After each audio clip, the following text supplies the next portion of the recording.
Тема, опять же, о Вячеславе Зинченко, о нашем деле,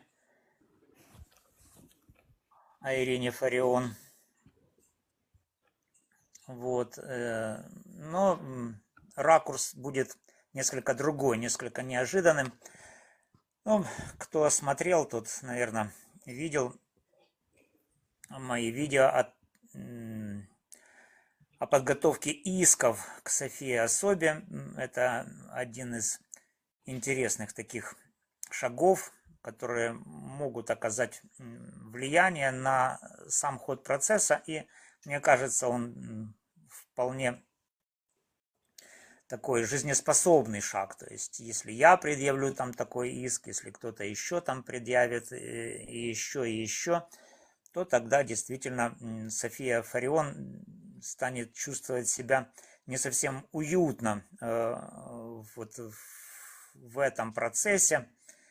Ну и тем более, что если люди даже, скажем, не из-за денег будут подавать такие иски, а, скажем, они возьмут эти деньги, если они получат такую компенсацию за моральный вред, вот, и передадут их на юридическую помощь Вячеславу Зинченко. Тоже очень эффективный ход. София же, она позиционирует свой иск на 15 миллионов как инвестицию в редут, то есть то подразделение националистическое, где служил Василий Особо. Вот, поэтому и такие иски в ее отношении, в отношении Софии Особы, они могут оказать воздействие на сам ход процесса, на ее позицию, в частности, по этому гражданскому иску. Но сегодняшний эфир я хотел как бы другой ракурс взять проблемы. В общем, комментаторы, одна из комментаторов, которая вот недавно там вступила в диалог по одному моему видео, она затронула тему УПЦ, так сказать, Украинской Православной Церкви. И этот вопрос, ракурс этот очень интересен сам по себе. То есть, насколько, я так представляю, я предполагаю, что многие, не многие, не все, а многие сторонники, скажем, да, Вячеслава Зинченко могут оказаться как бы прихожанами вот этой вот пророссийской церковной структуры, Украинская Православная Церковь. То есть там же возглавляет ее митрополит Ануфрий, насколько вы, кто знает. И этот митрополит Ануфрий, он недавно был лишен украинского гражданства. Ну и вообще по этой структуре, по УПЦ, были решения, значит, судебное решение, им давался срок для того, чтобы они официально объявили о своем полном разрыве с Русской Православной Церковью, в частности с Кириллом, патриархом Гундяевым.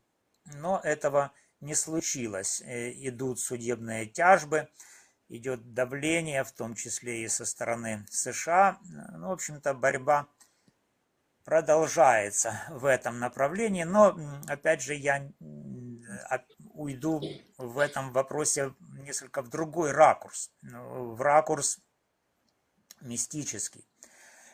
Он, наверное, не всем как бы может быть понятен, потому что не все настолько глубоко знакомы с этим аспектом, что ли, общественной жизни в Украине. Многие знают, что есть в Украине УПЦ, Украинская Православная Церковь, которая, значит, возглавлялась митрополитом Владимиром Сабаданом. После его смерти стал митрополит Ануфрий Березовский.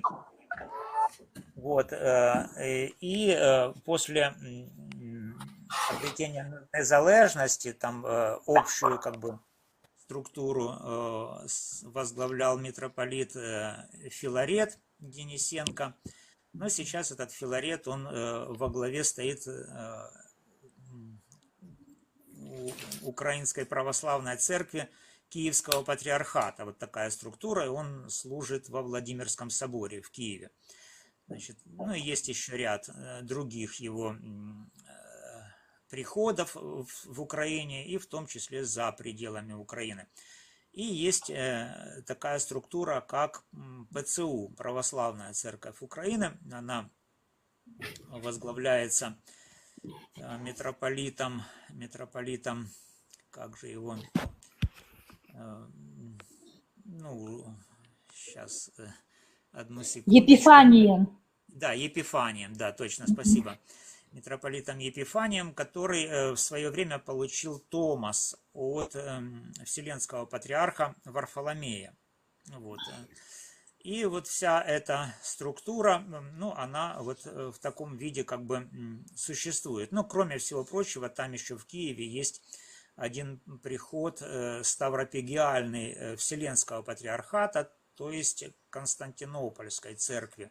Там тоже есть свой епископ. Вот. Ну, такая вот система. Итак, Киевский патриархат, ПЦУ, УПЦ и еще вот такая, значит, один приход в Киеве, значит, Вселенского патриархата. Ну, кроме этого, есть еще очень значительная как бы часть греко-католиков, которые там входят или не входят в общение с ПЦУшниками, они там как бы заигрывают друг с другом.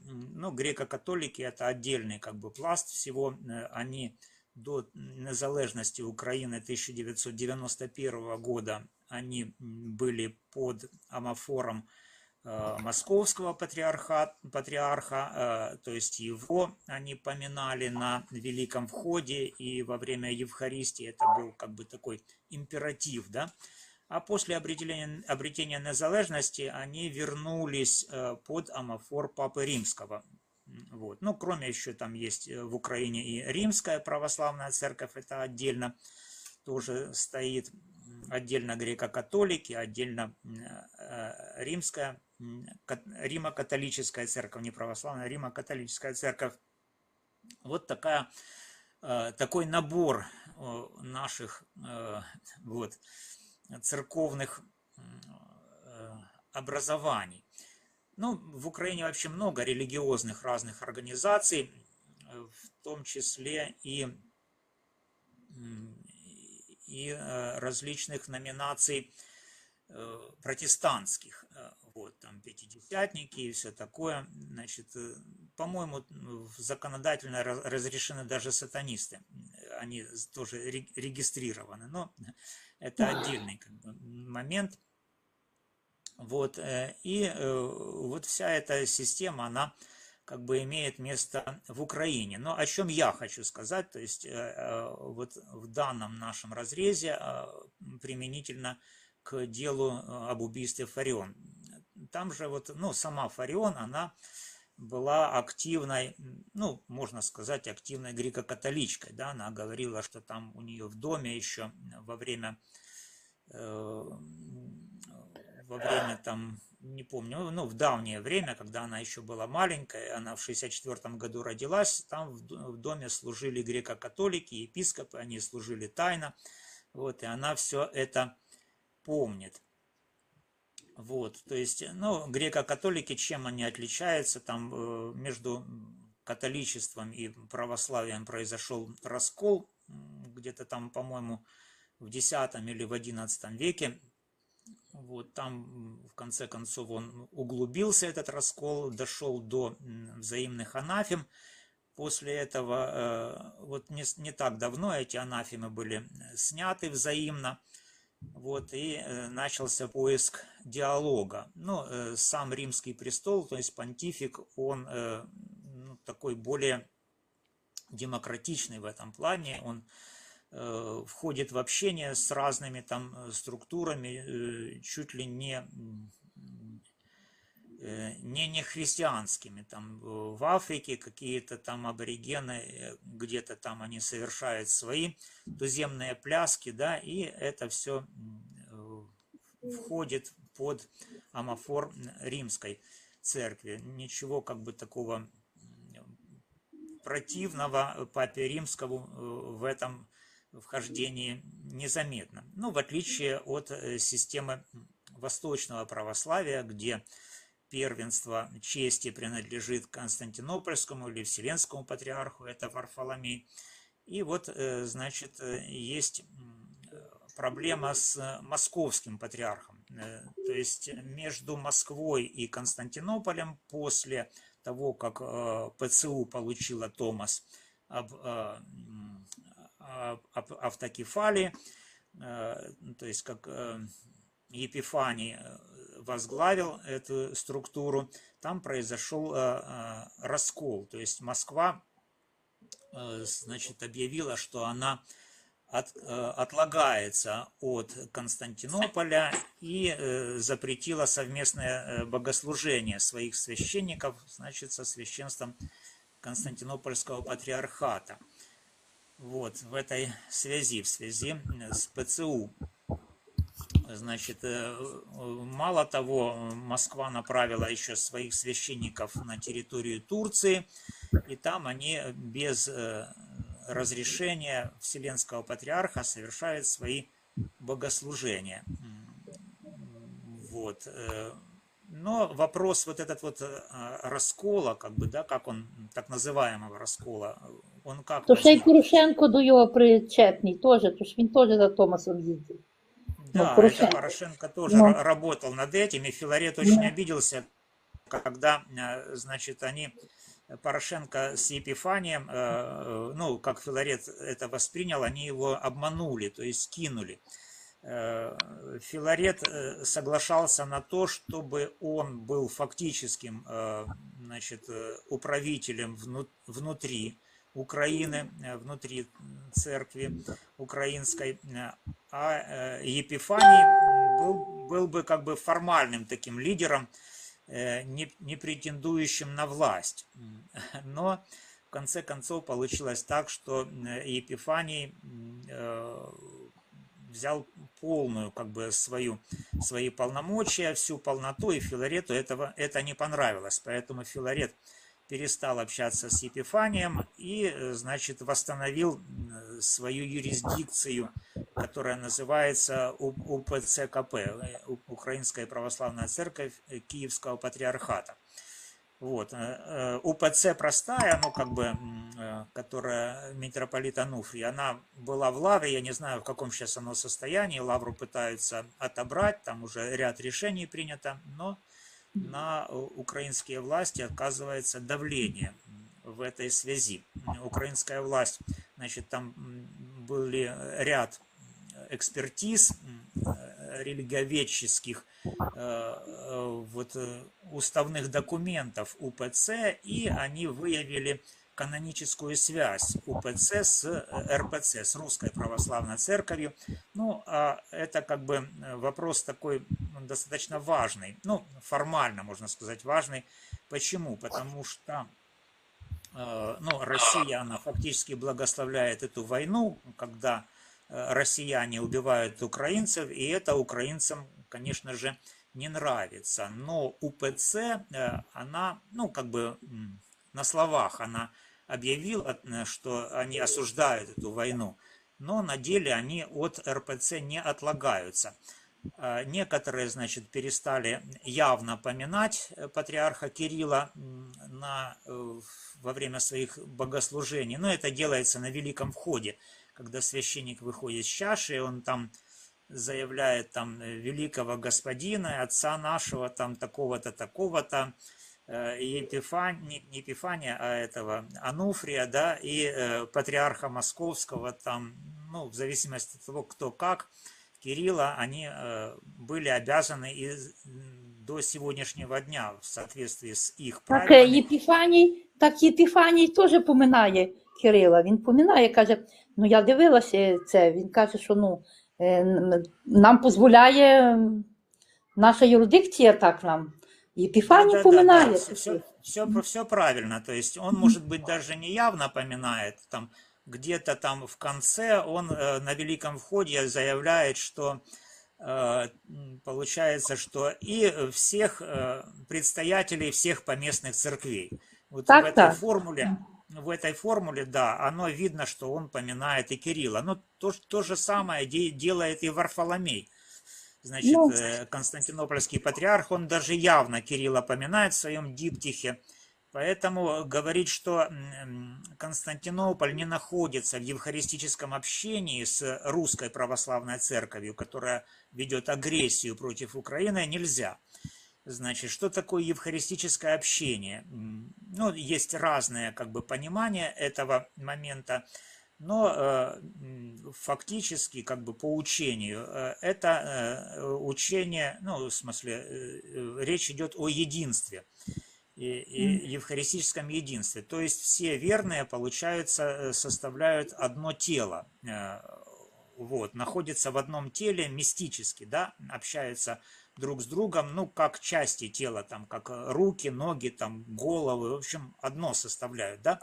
И если один орган больной, скажем так, ну, это так церковь как бы интерпретирует это дело, то тогда болят все органы, то есть все тело больное, да, вот. Но если они находятся в общении с убийцами, да, с россиянами, то понятно, что они заражены вот этим вот всем этим недугом убийства.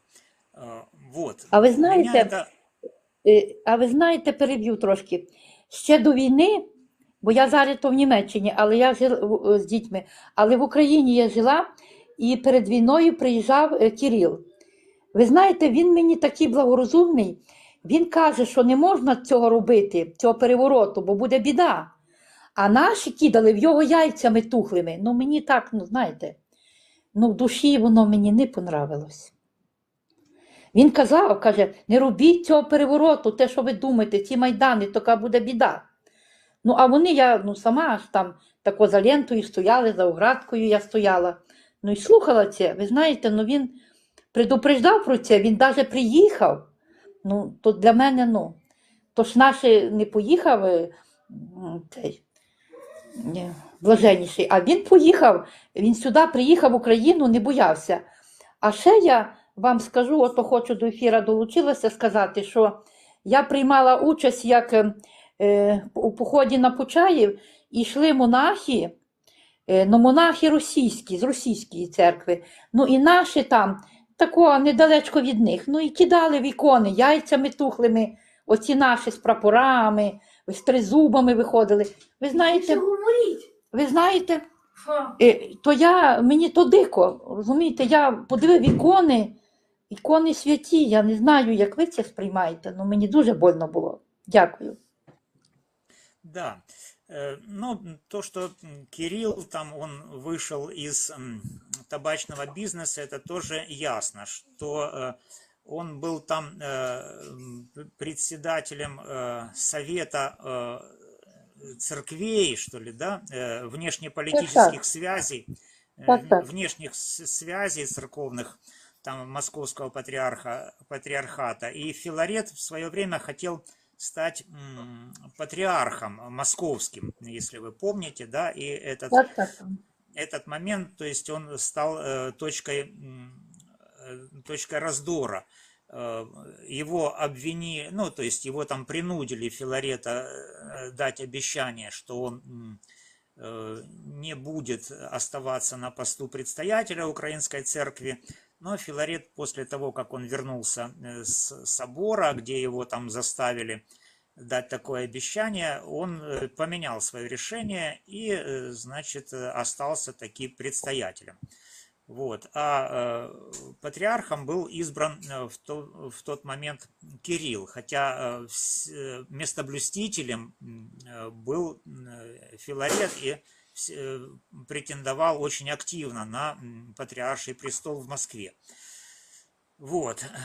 Но я не хочу сказать, что Кирилл там какой-то большой святой, ну вот я когда-то слушал то, что он говорил, и я сделал вывод, что он вообще-то сторонник одной из так называемых ересей, которая, ну, гнездится, что ли, да, гнездится в московском патриархате. Эта ересь называется имябожничество. Я об этом как-то говорил в одном из своих видео. Значит, имябожники, они считают, что само имя Божие – это Бог. И вот за это когда-то еще в царское время митрополит Владимир Богоявленский, мощи которого находится в Киево-Печерской лавре, вот он боролся, этот Богоявленский, с этой ересью. Он противостоял императору Николаю II, который поддерживал этих еретиков. А эти еретики образовались на Афоне, в русском Свято-Пантелеймоновом монастыре, и там устроили бунт. Эти еретики-монахи, 613 монахов, в том числе был там и Кукша Одесский. Значит, они восстали, захватили власть, сместили наместника, и русские военные корабли в тот момент, это 1913 год, они вывезли этих бунтовщиков военными кораблями, ну, с использованием бронзбойтов, это было на территории царской России. Их разместили по разным местам, в том числе на Владикавказ. Основная часть их попала, а Кукша Одесский попал в Киево-Печерскую лавру на покаяние. Им было запрещено причащаться и священнодействовать. Но там началась война, то есть были всякие нюансы. Но вот Кирилл точно повторяет их формулировки. То есть он и в том числе и Черниговского, вот этого, сейчас я вспомню, канонизированного святого старца, ну ладно, не вспомню, но ему приписывают как бы такой момент, что Украина, Россия и Белоруссия – это, значит, нераздельные, как нераздельные три лица Святой Троицы.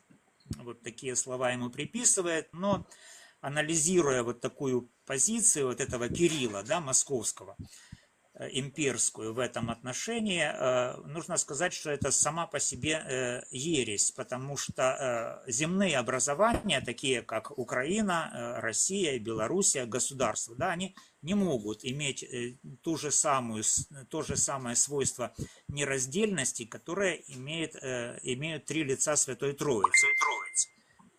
Примерно так. Но Кирилл, значит, на этом настаивает, и видно, что он не задумывается о том, что ему, как предстоятелю церкви, нельзя говорить такие вещи. Вот. Но я хотел, опять же, не об этом, а о евхаристическом общении поговорить, потому что Константинополь, он упоминает патриарха Московского и фактически со своей стороны держит открытыми двери для евхаристического общения, то есть находится фактически в одном теле, а в этом теле находятся убийцы. Вот. Мне это лично неприятно, да, то есть я не хочу находиться в одном теле с вот такими агрессорами, да, с убийцами. То есть я даже не разделяю позиции Украинской Православной Церкви. В том числе не разделяю позиции и ПЦУшников, ну и, соответственно, и Филарета в том числе, которого никто не признает из поместных церквей. Но он сам по себе служит, и он, я считаю, тоже имеет на это полное право. На это право совершать Евхаристию, что ли, это такое сакральное, как бы мистическое действие, и оно связано вообще-то с правилами, да, с каноном, то есть с каноническими правилами. Вопрос такой, может ли или не может мирянин совершать Евхаристию. Ну, есть 7 таинств: крещение, там миропомазание, соборование, брак, священство, Евхаристия, покаяние. Вот все эти таинства, ну, кроме крещения, совершает исключительно по канону священник. Но раньше так не было, да? Раньше вот во времена первого христианства не было такого количества священников, и, значит, христиане, они были, ну, как бы поставлены в такие условия, что выполнять заповедь или не выполнять заповедь о как бы Евхаристии, то есть творить присуществление хлеба и вина в тело и кровь Христова, воспоминание своего учителя, Бога Иисуса Христа. И вот они совершали эти таинства по домам. Вот.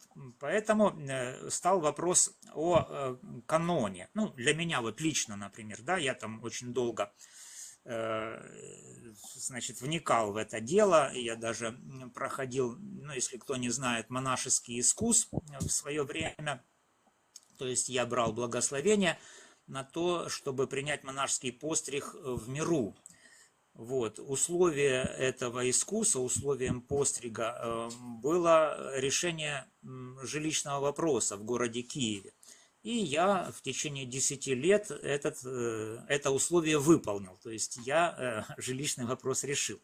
Но после того, как я решил, я пошел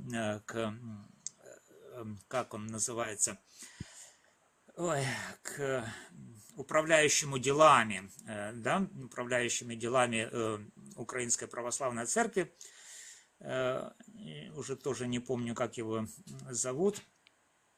Говорю, ну вот я выполнил, давайте это самое, постриг мне. А он говорит, нет, ну ты все равно должен где-то там быть приписанным к какому-то монастырю. Ну, я говорю, как же, условие было то, что это будет в миру. Он говорит, нет, нет, нет, вот ищи как-то формально, неформально, кто тебя примет. Ну, начал я ходить там туда-сюда. И все прячутся от меня. Никому я со своим рвением и результатом прошедшего испытания искуса не нужен. Ну, То я навіть так ще подумал. таке могло бути, то навіть ще таке можна бути. Я перший раз чую. Ну, до IV века в Константинопольском патриархате монахи жили прямо в городах, ни при каких монастырях они не жили. То есть вот все было как бы легально. Это не является, ну, таким уже антиканоническим моментом. То есть просто они воздерживались от, значит, мяса там и не вступали в брак, например, да, усиленно постились, молились, ну вот как-то так. Но так, чтобы они жили где-то там отдельно или не ходили по территории города, такого не было. Уже в IV веке и дальше, там после того, как произошли изменения, то есть ну, монахов как бы поприжали, да, в том числе и в России были там целые войны. Сами монастыри, они стали крупнейшими землевладельцами в России и захватили очень крупную территорию. И в результате, значит, началась война за земли. То есть, ну, а на этих землях работали работники. То есть, фактически монастыри превратились в феодалов. Вот. И потом у них земли поотнимали, у этих монастырей. Так было в России. Их назвали жидовствующими в тот момент. Ну и соответствующими санкциями. То есть, нечего там землю себе отбирать от царя-батюшки, да, вот. Ну, то, Такая була історія. то ж вони саме дали ті монахам землю, а потім сказали, що вони незаконно взяли. Ну, то ж влада давала, а то ж вони самі ж не захвачували, правда? Да, то есть были жертвы, жертвовали землю, то есть все было законно, но потом Ну, оказалось, что много сильно пожертвовали и отдали, и отняли, то есть эту землю у них. ай, ужас. Вот, значит, сказали, что они должны молиться, а не думать о своих как бы земных благах. Такие были времена. Вот, но опять же об общении евхаристическом. Когда начался вот этот, ну, так называемый раскол в этой всей системе, я изучал, ну, сам Томас, да, то есть, который был в свое время дан на образование Московского патриархата, потому что вопрос УПЦ был и Томаса, он связан с тем, на каких территориях канонически был образован Московский патриархат, потому что когда-то, ну, Украина вообще-то не входила в состав Московского патриархата. Я такой документ нашел. Вот, это такая грамота, что ли, она есть онлайн, и в этой грамоте перечислены все территории, которые тогда были даны Московскому патриархату. Этот томос выдавала Константинопольский патриарх выдавал и подписывал. Так вот, все перечисленные земли там, они российские, кроме как Чернигов. То есть вот Чернигов, он относился к территории Московского патриархата. Но южнее Чернигова никакие территории, там Киев и все остальные украинские, они не входили в состав Московского патриархата. И поэтому говорить, что Московский патриархат как-то канонически, законно располагается на территории Украины, нельзя. В свое время при Богдане Хмельницком, когда Богдан подписывал договор с московским царем, встал вопрос о том, что этот договор должен быть подписан и представителем церковной власти, то есть митрополитом Киевским. А митрополит Киевский в то время был, значит, подчинен Константинопольскому патриарху. Вот. И вопрос становился о том, что если договор подписывается с Москвой, то тогда и этот договор, а церковь не была отделена от государства, должен подписать и церковный иерарх. А митрополит Киевский тогда отказался наотрез подписать такой договор. Значит, тогда Бутурлин с Богданом Хмельницким, они пошли к Лавскому архимандриту, тот подписал этот договор, но полномочия такой подписи Лавский архимандрит не имел. И поэтому такой договор считается юридически как бы нелегитимным, несостоявшимся. Вот. Ну, это было во времена Богдана, но в чем же проблема вот этого всего? Когда стал этот вопрос о расколе, ну, мы там с женой начали тогда, не захотели, когда еще не было даже ПЦУ образовано, не захотели участвовать в Евхаристии на территории Киева, потому что она была как бы спорная, да, между Константинополем и Москвой вот в связи с этими документами. Мы ездили в Чернигов, но потом, когда вот уже пришло время коронавируса, да, вот, мы перешли в ПЦУ, и в конце концов начался коронавирус, и стал вопрос о том, как же вот те люди, которые не хотят вакцинироваться, да, как они могут участвовать в богослужениях. И ну, до сегодня действует такой нормативный акт, что ли, постанова Кабинета министров Украины о том, как же это должно происходить. Оно там буквально следующее, что все, кто обычные граждане, участвуют в общественных мероприятиях, это также так формулируется, в том числе богослужение считается общественным мероприятием, они должны предоставлять либо отрицательный тест, ПЦР-тест за не старше 3 дней до участия, либо сертификат вакцинации. Значит, но не все могли себе позволить по деньгам этот каждый раз проходить ПЦР-тест, он достаточно дорогой, так часто, как хотели участвовать в богослужениях. А, значит, этой же постановой такая обязанность не возлагается на организаторов этого мероприятия общественно, то есть на попов, на церковнослужителей. То есть они не должны не вакцинироваться, не ПЦР-тест проходить, только вот обычные прихожане. И для меня стал вопрос, ну как же так, вот кто из церковников откроет свой рот, да, и скажет, что же этим несчастным делать, да, то ли вакцинироваться, если они не хотят, да, этого делать, то ли, значит, проходить ПЦР-тест и тратить деньги, но денег у них нету. І всі мовчать. Я ще вас переб'ю. Ну, то ж моя сестра теж, вона була хвора цукровим діабетом. І от вона вакцинувалася, чуть не померла. Її ж не можна було вакцинувати, але ж їм, певно, план якийсь треба було дати. Ну і ми ходили в храм, все, ми нічого не боялися. Бо як прийдеш в храм, ну ти йдеш до ікон, до Бога, віриш в це. Ну, але я казала їй, але вона дорожила роботою, кажу, не вакцинуйся, бо ж тобі ж не можна вакцинуватися. І навіть медики не сказали людині, що ну не можна вам. Ну, я не знаю, скільки людей помирало з цього. Ну, в Германії це дуже добре лічиться. В Германії лічать тут оцей вірус. В Україні в нас не так. Я сама була переболіла, бо від внуків заразилася. Вони в школі, то їх є імунітет. Але мене тут вилікували. Щоб я була в Україні, то не вилікувалася. Але сестра заболіла, бо вона тоді дорожила роботою, понімаєте? О, і от вам ця вакцинація, вона страшна, як для мене. Ну, дякую. Угу.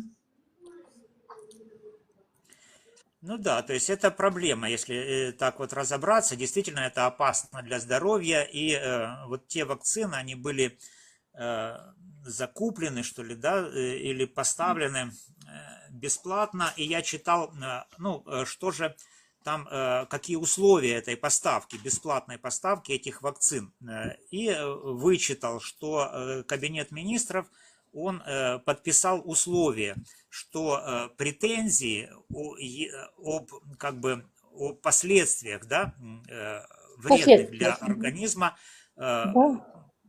претензии не предъявляются к производителю этих вакцин. То есть они поставляют эти вакцины, они бесплатные, скажем так, да, но если, значит, на человека плохо повлияло, то есть в результате он умер, то предъявить претензию не к кому. То есть вот такие были, такая серьезная вещь происходит, поэтому она была опасна. И в тот момент никто из попов, да, значит, не открыл свой рот и не сказал, что люди, значит, я буду приходить к вам, по домам ходить. Нет, они говорили, вы тут потихоньку, типа, подразумевали, прячьтесь, и, значит, если придет какой-то там контроль, проверяющий, то, значит, а у них в полномочиях штраф наложить, да, то есть они могут штрафовать, то есть кого выявят участникам, да, на того могут наложить штраф и достаточно в большой сумме. И вот никак церковь не боролась за, то есть не выполняла, священство не выполняло своих обязанностей, что ли, да, пастырских обязанностей в этом. Меня это чрезвычайно возмутило, и в конце концов созрело решение, которое я принял лично для себя. Вот в этом плане. Но я опять же не об этом хочу говорить сейчас, а хочу говорить о том, что многие из сторонников Вячеслава Зинченко, ну, на мой взгляд, да, в том числе и адвокат Сулейма, там, и, значит, Татьяна Мусихина, может быть, ее там друзья, они являются прихожанами именно УПЦ. Ну, хотя она сейчас запрещена, они, ну, где-то тайно там собираются, участвують. А слухайте, а хіба то, я вас переб'ю, а хіба то має значення, в який храм людина ходить, якщо вона прийшла захищати, ну, людину в суді? Хіба то так важно? Нет, я не об этом говорю. Я говорю, важно для лично этого человека. То есть, если он участвует в Евхаристии, да, если он причащается, то он мистически соединяется в одно тело с теми, с кем он состоит в евхаристическом общении. Если УПЦ состоит в евхаристическом общении с русской православной церкви, то нужно понимать, что они соединяются мистически, соединяются с теми убийцами, которые, значит, убивают украинцев. Это, ну, как бы догмат такой церковный. То есть нельзя сказать, что ты причастился, и ты как бы отдельно от тех, кто, значит, с кем ты состоишь в общении. Нет. То есть все вот эти вот, кто в Украину пришел, русские, россияне, они, значит, ну, многие из них, они там причащаются в РПЦ, и, соответственно, вот эта вот зараза, этот грех убийства, он распространяется на тех, которые причащаются в УПЦ. Ну, в том числе и в ПЦУ, потому что Константинопольский патриарх, который находится в общении с ПЦУшниками, да, он тоже находится в открытом общении со своей стороны с РПЦ. Поэтому нельзя сказать, что ПЦУшники намного чище, да, чем УПЦшники в этом плане. Саме так. Угу. Саме так ви правильно думаєте. Я так теж Вот думаю. примерно, да, такая позиция. Поэтому я вот хотел бы, ну, можно сказать, предостеречь вот Сулейму, скажем, если он, значит, состоит в общении с УПЦ, да, там Татьяна Мусихина, может быть, это оно влияет как бы, да, на именно на состояние, что ли, да, духовное состояние человека, поэтому нужно в этом плане понимать результат вот всего вот этого. Ну вот об А я этом я ще и вас хотел. хотіла Да. я вибачте, хотіла запитати от за цього Зінченка. Ну він що, дійсно там сидів, чи то просто, я не знаю, Ну, кажуть, що він понимаете, убив. есть презумпция невиновности. То есть для того, чтобы привлечь человека к ответственности, нужно доказать его вину. Эта обязанность доказать вину, она ложится на сторону обвинения, то есть на прокурора. По моему мнению, вот неопровержимых доказательств вины Зинченко нету. Там есть натяжки, есть какая-то совокупность, но в этой совокупности, куда ни копни, вот я как юрист это вижу, они все противоречивые. То есть вот, например, портретная экспертиза, она была сделана по 35% открытой части лица. Причем когда в условиях, когда основная точка для этого это основание носа, вот это вот между бровями, куда нос входит, от нее все измеряется, да? Она находилась под очками, она была скрыта, и эксперт, значит, как бы по своему предположению, по догадке, значит, определил местоположение этой ключевой точки.